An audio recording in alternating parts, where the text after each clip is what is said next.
Hey everyone, I'm Blake with Ridgeline Defense, and today I'm going to be talking about a multi-part series in my preparation for the tactical games, which we'll be hosting on our property in August.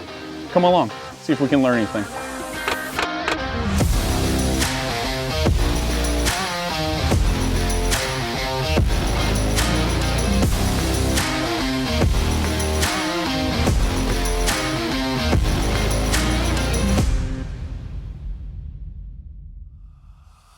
So to circle back a little bit, we've completed our ammo testing portion, and we've seen that the 5.56 is performing a little bit better than the 2.23, both in 55 grain, just to recap. So ammo selection is kind of nailed down. We may try some more 55 grain ammo down the road, but we have enough data right now to be able to progress on that. So the bulk of today is going to be determining our optics package. So is it more feasible for me to run a red dot, or is it more feasible for me to run the LPVO ATAC or 1-8? So today's performance metrics are going to be based on what I know about the tactical games, having competed in it prior. So we'll shoot a bunch of shoot no shoots, go no go targetry, try to add some physical duress, and then score it up hits and misses and kind of see where it all shakes out.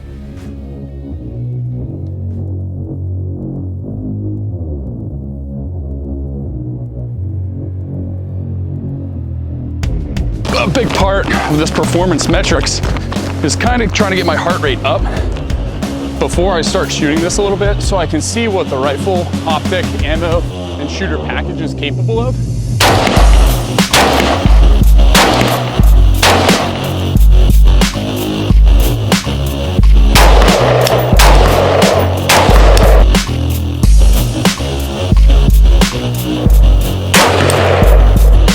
All right.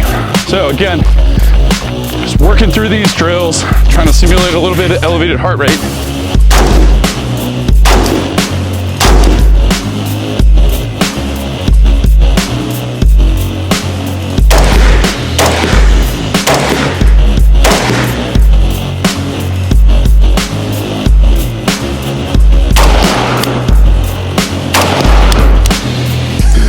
So again, that other data point that we're trying to collect is from the perspective of running an LPVO. I'm just gonna get that mounted up real quick-ish, I guess, and confirm 0, and then we will get back to running the drills. We'll run the same drills again, just so we're trying to keep it as, laboratory-esque as possible.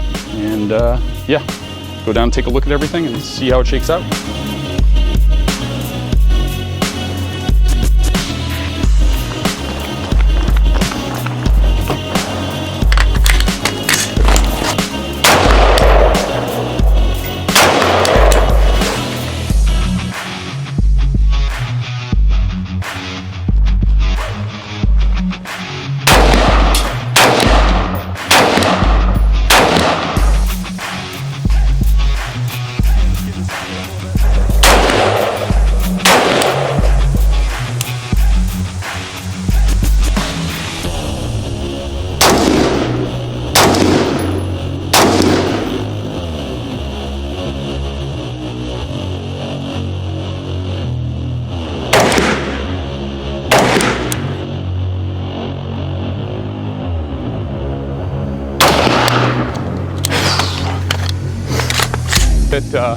Platform. So, you take a look at the red dot performance. So I thought that was hopefully going to be a line breaker. It's not. The tie does not go to that runner. That is not a tie. You can clearly see white there. So I've got 2 misses out of that entire string of fire.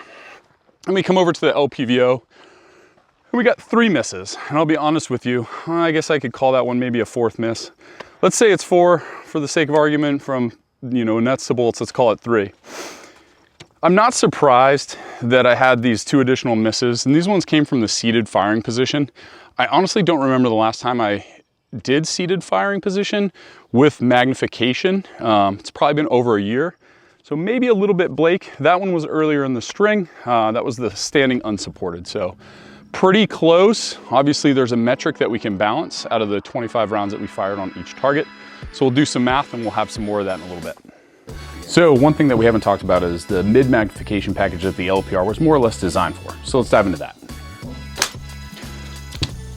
So my personal setup for the LPR, as it was designed in Alex's great mind. So again, the LPR is a lightweight precision rifle capable of engagement out to a pretty good poke.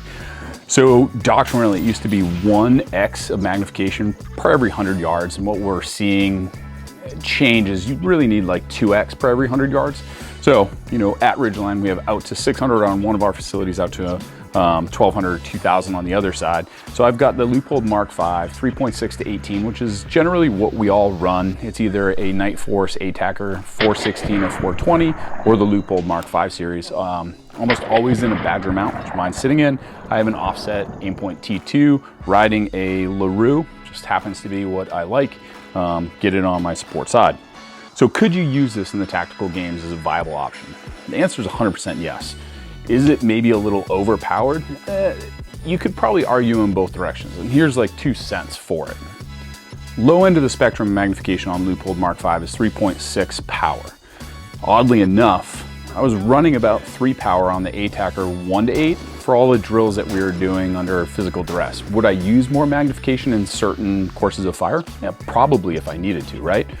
So you've kind of already like set a no power and a 3.6 power. At the end of the day, it has to be like some sort of performance metric that you weigh it against. It's a lot of weight to be putting on top of your gun. So if your net gain isn't that appreciable, I don't know that it's necessarily the answer. And that's why we were kind of focusing on the red dot, possibly with a magnifier down the road, versus the ATACR 1 to 8 LPVO. I think those ones fit the Tac Games just a little bit better based on my previous experience.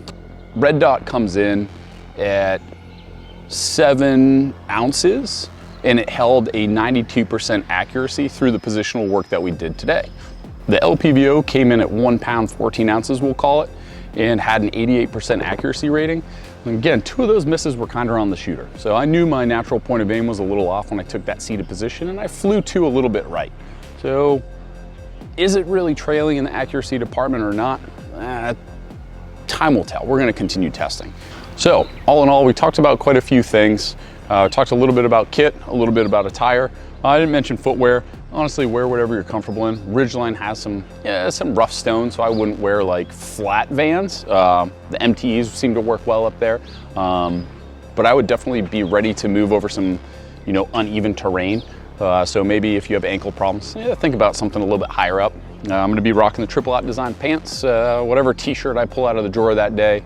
My Spirit of Systems carrier, my Blue Force belt, and that assembly. Like I said, we're gonna do another day on the range and hopefully be able to nail down a more clear path. This is a multi-part series, so we thought we were gonna have a little bit more of a conclusive spot to end here, but we're not there yet. So we're gonna do a little bit more testing, some more performance metrics, and hopefully we can iron something out and nail it down prior to the event in August. So hopefully this helped you guys prepare if you are going to a tactical games. If you have any questions or comments, by all means, send us a message, make a comment below, and we'll try to help you guys out as best we can. Otherwise, thanks for following along. Get out there and train.